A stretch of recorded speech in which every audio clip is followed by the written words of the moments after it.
美国男孩大学毕业之前搬到台湾，然后现在他说他会住在这边蛮久的。I want to stay here for a while longer. 我们今天来问他为什么要留下来在台湾呢？我觉得这个时候给我留下了深的印象。而且他在美国住的地方比较少人知道台湾。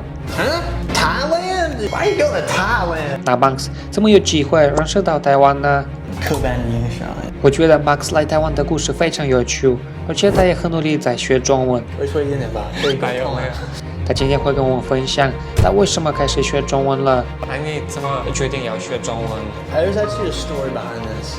他怎么从完全不知道台湾变成对台湾有非常棒的印象。I want to try to go back. I want to try to go back to Taiwan. And 还有更多，希望你们会喜欢 Max 分享的故事。大家好，我来做一个自我介绍吧。我的名字是 Maximilian， 我是从美国南部来的 ，and I'm having a great time. I just graduated from university. Yeah, I want to stay here for a while longer. And my boy Alex over here, he's got some questions prepared for me. So I'm excited. Let's get this going. 你开始怎么知道台湾？ Okay, so I have like an interesting roundabout way of getting to Taiwan, and I think a lot of people have the same story, right? I started off in school and just in life in general, like focusing more on 中国大陆 because that was my focus in university, studying like, you know, whether it be politics, whether it be history, it was all revolving around, you know, mainland China because it's such an integral part of the American economy. I think that was an interesting, you know, route to go when it came to my studies. And for the foreign policy perspective, it's unavoidable that you're going to, you know, bump into Taiwan through like, you know, whether it be research material or, you know, the books that we went through, like mainland China and Taiwan have a lot of links culturally, whether it be Zheng Chenggong or revolution afterwards, the flight to Taiwan and stuff like that. So it's kind of 分不开的一个部分。我觉得台湾和中国的历史是融合在一起。So yeah, that's how I kind of got first exposed to it. And initially, you know, I didn't. Do you want to look at you or the camera? Initially, like, I didn't really know much about Taiwan, right? And the stereotype of like, you know, I'm from Tennessee. I'm from Tennessee and South Carolina. I'm from the American South, right? When people, you know, hear Taiwan, they're like, huh? Thailand? You know, like they get it confused. You know what I mean? Like I can't say how many times when I was saying like I'm about to move to Taiwan, and there's like someone, whether like a friend or like an uncle or something like that, be like, why are you going to Thailand? You know, like it's just like, all right, yeah, I'm going to Thailand. You know, like it's, at that point, no need to correct them. I think that like Taiwan, it's a country that punches above its weight, and not a lot of people really know that. Economically and socially, I think that Taiwan is pretty important. Before you come here to Taiwan, like, did you know like anyone like when you were still like in the United States, like from Taiwan or not? I remember I told you before, I've been to Taiwan twice. This is my second time being here. The first time was a couple years ago when I was already, you know, working and studying in Shanghai, right? At that time, I had a period to come here and explore, and I was like, it was really fast paced. So like we were in like a travel group, just going to like various cities. Went to all the biggest Kaohsiung, Tainan, you know, 等等。我觉得这个时候给我留下了深的印象。Because I was only familiar with Chinese culture from the perspective of the mainland. And I'd always heard like when I was in the mainland, like, oh, you should go check out Taiwan. It's very different and it's so distinct culturally. And I was like, okay, I mean, but then when I finally had the opportunity, and I had to go there for my group trip with. I went in cold. I didn't really know much about it besides some historical stuff. Something about this place really resonated with me. I think it was just a breath of fresh air. Oh, literally, maybe. After being on the mainland for a little bit, and then I just have good memories of being here. You know, I met so many cool people that I continued to talk to after I left. Also, I celebrated my 20th birthday here in Taipei on Halloween night. So that was like a great experience, and ever since I was like, you know, I want to try to go back. I want to try to go back to Taiwan, and lo and behold, here I am. So, yeah, finally, we meet again. So because I know that you can speak Chinese really, really good. 我说一点点吧，可以沟通啊。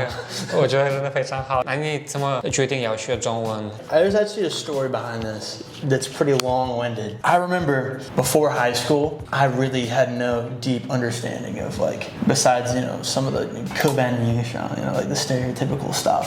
我是在一个比较乡下的地方长大的. There weren't many Chinese, Taiwanese, or any really Asian people in my community, you know what I mean? So I didn't really have that cultural understanding. I remember my first real exposure to, Chinese culture at large was through my friend Victor in high school.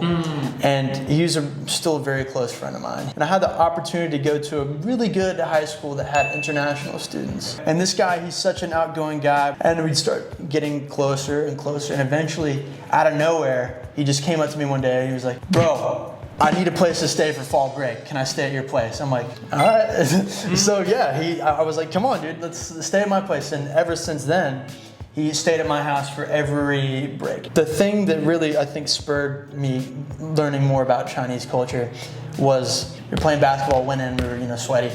And I looked down at his leg and I saw a big bump on his leg. And I was like, dude, is that a bruise? Did I hit you when we were playing or something like that? And he said, no, this has just been here for a minute, a long time. And I said, okay, well, maybe we should get that checked out. Let's go see my dad, because my dad, he's a doctor.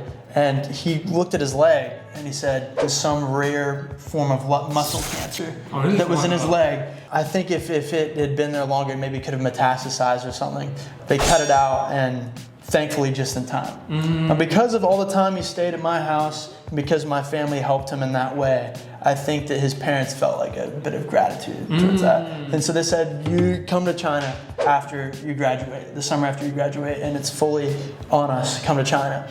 We just want to show you, and we want to, show our gratitude. And so that was the first time I went to China. And I think that was like a rush. And then I think that moment, I got addicted to travel / Chinese culture. And then from then on, I was like, this place is important. This region is important. I need to study Chinese.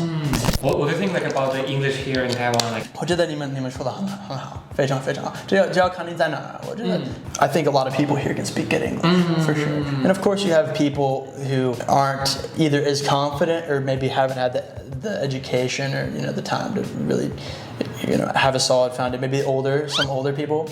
But I think the main factor is that people here are a little bit shy. Oh yeah. I think people are a little shy. And I understand. I think that it's also another big part of this is the educational system. Yeah, right. Like you have to focus mostly on, I think, reading. Kind of like you better read this, you know what I mean? And not as focused towards, speaking. Yeah. So it's like mostly reading and writing. They can read everything, and maybe they can hear everything and understand it, but maybe besides some local slang stuff, which English has a lot of. But maybe if people are a little bit more confident, I think that their English would be really, really good. And you got a language partner right here, okay? So if you see me on the street, don't hesitate, I got you, okay? When you came here to Taiwan, do you remember something what impressed you the most? There's a lot of impressive stuff I think about this place. I think the most impressive part of Taiwan is the people, right? So it's such an obvious thing to say, like, the people touched me. But no, seriously, I think the people here are some of the coolest people I've ever met. And the people here mostly are very, very open. But I've already got a pretty good friend group of Taiwanese people who are pretty much usually down to hang out. That's surprising to me. That's really impressive. And I think that the people here, I think Taiwanese people are sick. And you guys have a lot to be proud of. Have you encountered any difficulties, challenges as a foreigner? You know what? I think because I've spent some time elsewhere and maybe more challenging environments, I think that Taiwan was pretty easy to get used to. Okay. And just because, obviously, 我的国语还讲得很差，但是很差，但是 I think that I have my level is at a point where I can kind of get through any obstacle that I need to. Yeah, except for I had to get something notarized the other day, and that was not fun. That was going through the grinding gears of Taiwanese bureaucracy. It was not the best. But besides that, I think most things I can kind of find my way through. I can kind of get through it. Have you tried like any Taiwanese food? And like if you try, like, do you have like any favorite Taiwanese food? Fan tuan. Yeah, I just ate one of those before this. Those are fire. Love those. Obviously, huo guo. But I don't know if that's like Taiwanese. I don't think it is. But it's still, there's huo guo dian. 到处都有火锅店. I like Taiwanese food a lot. There's like this, it's like a scallion pancake. Oh yeah. I like that a lot too. But the one thing that I'm sorry that I can't get around is like the chou tofu. Oh. I'm sure it tastes good, but every time I'm walking on the street, 我知道这个听起来有点夸张吧, but like every time the scent hits my nose, it's like someone shoots me. It's like, ugh! It's like really striking, and that doesn't make me want to eat it. Oh yeah. So maybe that's one thing that I wouldn't say that I'm a big fan of. But besides that, like, everything's pretty good here. Okay, that's cool. What things about Taiwan, like in general, do you like? Like I said, the people here are really good. The people here are cool. That was the main reason why I came back. It's pretty convenient. It's really convenient. If you want to, like, for my purposes, like, I wanted to get better at Chinese. I don't know if I have yet, but we're getting there. But for my purposes, being in an environment where you can speak Chinese and having all the freedoms that you can have, you know, back home, and also having all the convenience that you can have back home, it's pretty cool. Now, like, let me ask you the opposite. Like, what things about Taiwan do you think you don't like, or you think like is? I know what I don't like. It's not that I don't like. It's like a cultural difference. Yeah, like culture. It's hard to get used to it, and I think that if I try, I'm sure I can do it. You know, but I think sometimes Taiwanese culture is pretty baoshou. It's pretty conservative. I think people are not really direct, and I think they're not very brash. You know what I mean? I think there are definitely some wild people here for sure, in a good way. But I think that my personality sometimes can lead me into not the best situations. Yeah, I'm pretty direct for the 100. Yeah, I tell people what I think, and if I don't like something, I say it. Here, you have to have. There's like a dance. Yeah. You know what I mean? There's like a dance you got to play. Like, is something wrong? You know, like maybe like try to take some time to find out what's going on behind the scenes. Okay, well, let's go. Yeah. And then for the last question, let me ask you, like, how long are you planning to stay here, like in Taiwan? I want to stay for a long time. I like this place a lot. This depends on visa stuff. I think I can get it extended, and I have like a stable income. But I want to stay here for a while, as long as I can. If I woke up like after 5 years and I was still living here, I wouldn't be surprised. Of course, but I want to contribute to society. I don't want to just be someone who's just hanging out. But I want, I like Taiwan. I like the culture. I like the people here. It's a beautiful island. Natural beauty is amazing. It's so convenient. And I think that there's really a lot to praise here. Oh, okay. Thank you very much for today's interview. Like, it was really good. Thank you, brother. I appreciate you bringing me out here. So now let's say bye bye together, right? 好，好，那我们下次见。下次见啦，拜拜。